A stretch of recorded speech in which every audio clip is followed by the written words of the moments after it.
first drill sergeant in the Army. We lived with our mom, me and my other two brothers, and we were so bad that our mom had to call my dad to come get us. This guy was a drill sergeant. He acted like it.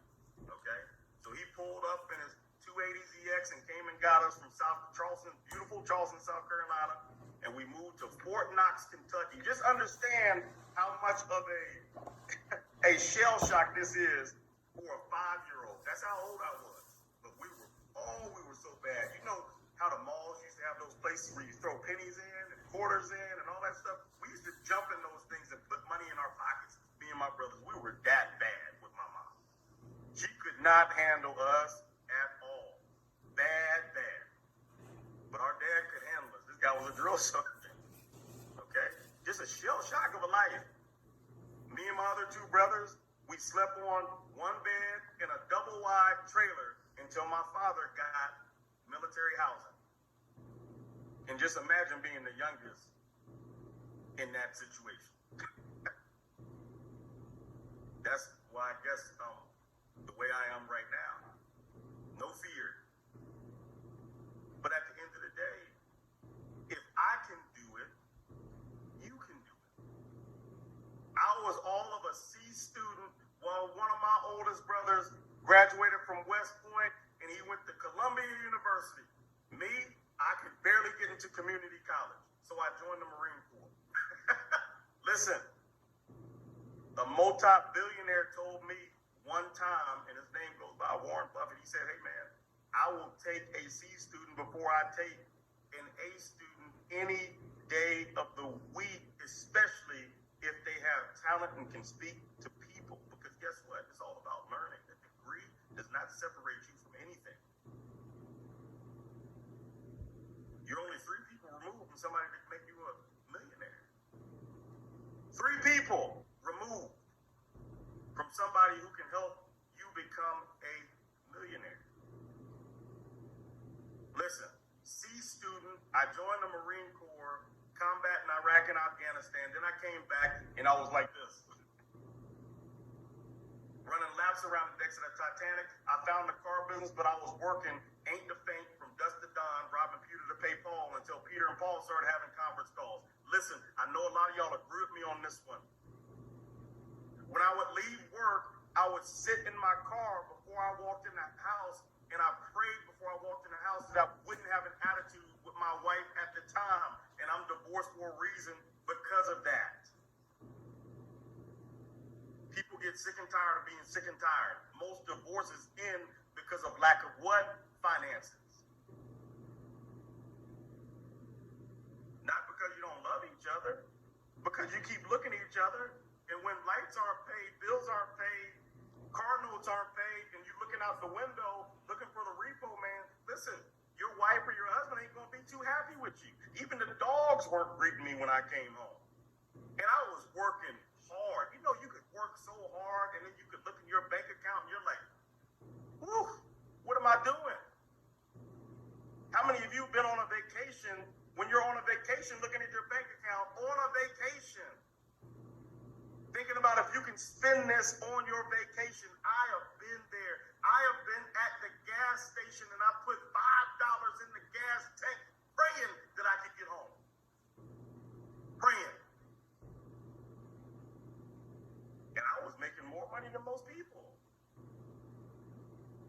Even though FICA was taking half of it, and I don't even know who FICA is. And why does FICA deserve a little bit of my money? Why does the taxes deserve so much of my money? They didn't work with me. You want to talk about slavery, talk about the tax system. That's slavery.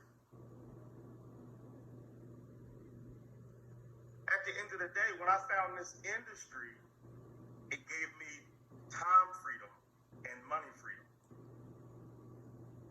Time freedom and money freedom. I don't wear this watch right here to impress you. I wear this watch to impress me because it was the only trophy that I earned on my own merit. Because I went to that Rolex store and I bought it and I told them to put some diamonds in it because I deserved it. You might think it's foolish.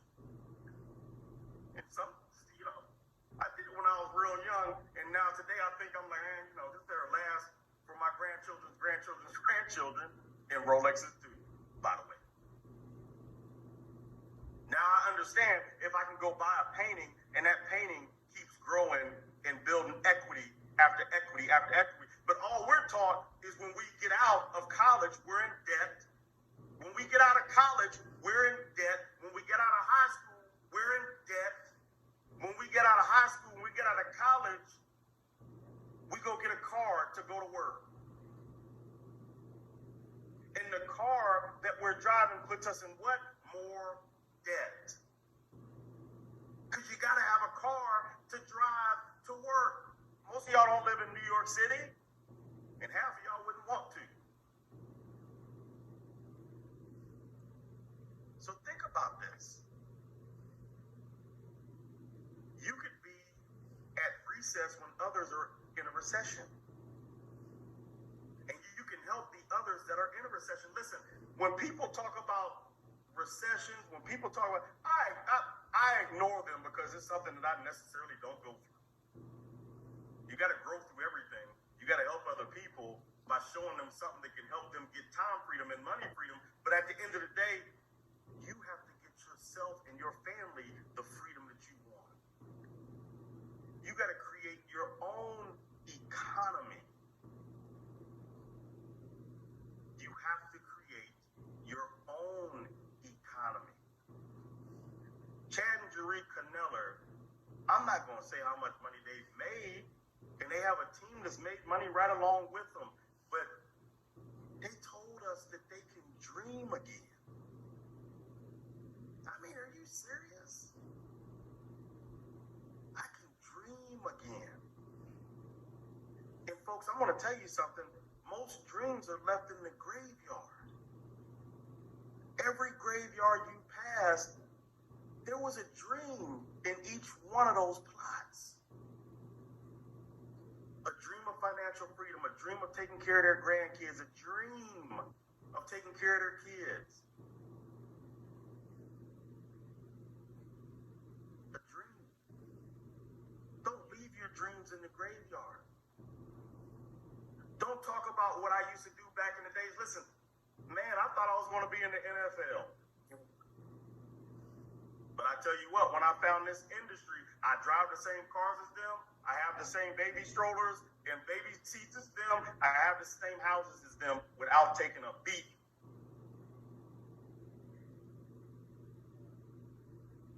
I'm not a gladiator. All I am is somebody helping people receive time freedom and money freedom. I would have went in the Marines for free because they didn't pay us anything anyway. Because I had to have a why in the Marines. And my why was nobody coming over here taking away our freedoms. That was my why, and I was willing to die for it. And you got to be willing to die for what you believe in. You got to be willing to take the sacrifices. You got to be willing to sell out for what you believe in.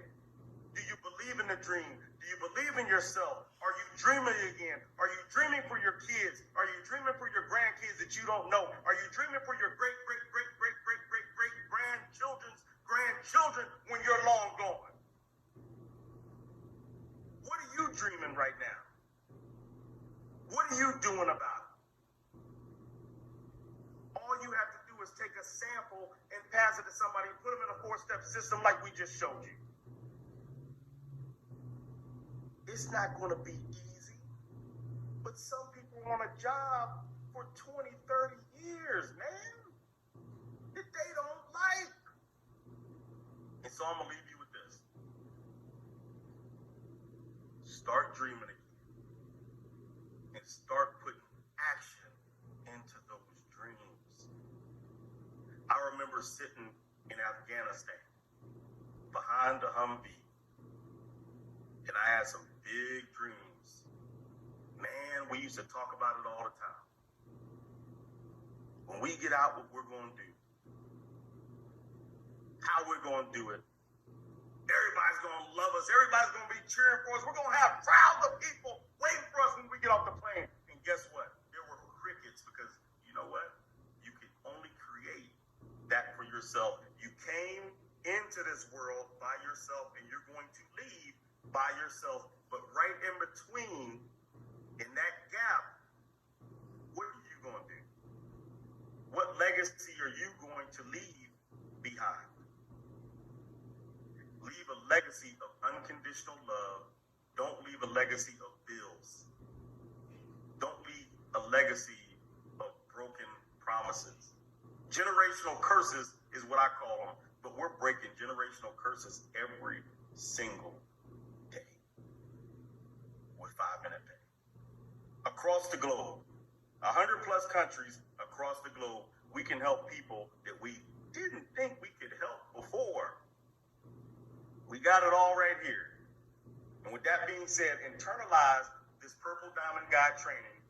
And I want to see each and every one of you at 10 a.m. Eastern Standard Time tomorrow with the millionaire maker himself, Mr. Bob Rayner, our founder and CEO.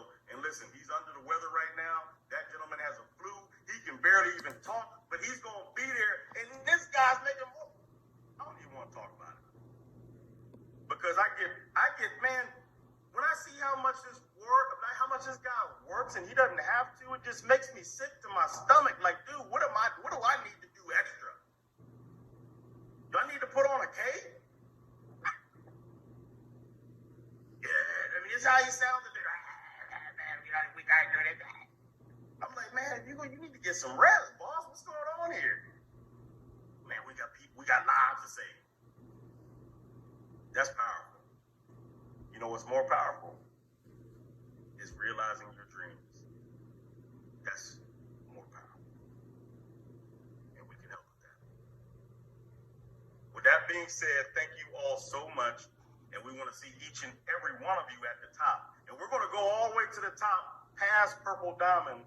And when we make it to the top, we're going to put our binoculars on for those people that didn't come with us. And we're going to look at them from the top. Let's make it a great, great evening. And I will see you all tomorrow morning. Woo-woo! Thank you all so much. And God bless.